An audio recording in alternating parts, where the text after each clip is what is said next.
there's actually two things the government's going to do. They're going to tell us in May what the impact on the budget has been so far, but the more interesting one will be the statement they're going to release in June, which will be a bit like a mid-year budget update, the thing we call my FO, which will be trying to forecast, how bad debt and deficit are going to get. So that'll be, I think, the real primer ahead of the October budget in terms of, getting everyone to stand up and take notice about how bad the situation is, and perhaps be sympathetic to the need for reform.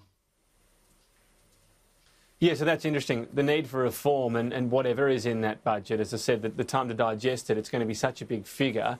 By the time October comes around, you'll have ideas presented and so on. But it will be an interesting battle if you look forward to the election. The two major parties will have to talk about how they grow the economy, but also how they at least have a plan to pay back the debt.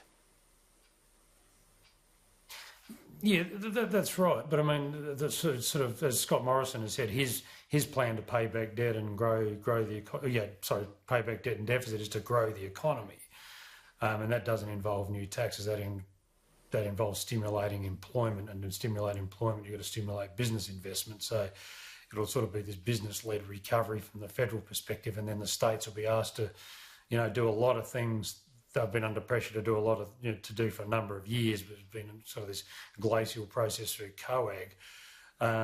So it's sort of be an effort by both tiers of government to do all this stuff. But it makes sense. I was surprised last week, Tom, that this federal government, I think it was as late as Thursday or Wednesday, was ruling out some sort of economic statement that Labor and others have been calling for. But, if you want to, they're going to probably unveil some things in the October budget that aren't going to be that popular. And if you can't just sort of unveil at the same time a big ugly number in terms of debt or deficit and expect people to absorb it all on the same day. I think it makes much more sense to get some forecasts out there. Of course, they're going to be different in October because things are going to change, but they'll be in the ballpark. So, if you get it in people's minds, from May and June onwards about how much trouble the economy's in, you might have a bit more sympathy or a bit more of a consensus, political consensus for change. It just makes sense. Plus the fact, I think around May or June, the Reserve Bank is going to be putting out its own estimates anyway, so the government may as well get ahead of that and have its own numbers there. And I was surprised they were sort of reluctant to do this, and I'm not surprised they've changed their mind. A bit like the old Commission of Audit, do it plenty of time before the actual budget and any sort of measures to justify the reason behind it. Phil, also, you're talking about the potential by-election. It'll be a really interesting test for the government. We've got Scott Morrison in stratospheric levels of approval ratings right now amid coronavirus, despite what happened in the bushfires. But the 2PP is still very close, the two-party preferred, and this by-election would be at a very marginal seat as well. Yeah, it'll be a fascinating contest, Tom, for those reasons. As you said, the Prime Minister has been lauded, for his handling of the crisis, but it hasn't translated to votes. And and I think that sort of news park was again in the right areas. Labor people say their internal stuff has the party sitting pretty well compared to the coalition. And you've got to remember too, if we go back to Super Saturday, the point probably Malcolm Turnbull didn't reinforce strongly enough was no government's won a seat from an opposition in a by-election in 100 years.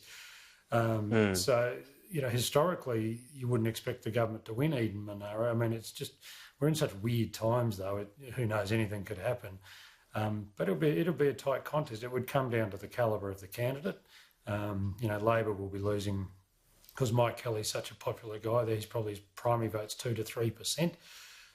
So that would, you'd wipe that off for a starting point from Labor's perspective. But speaking to people in government, they're already sort of started. Mike Kelly hasn't even announced his resignation yet, but they're already starting to sandbag and play down expectation of them winning that seat.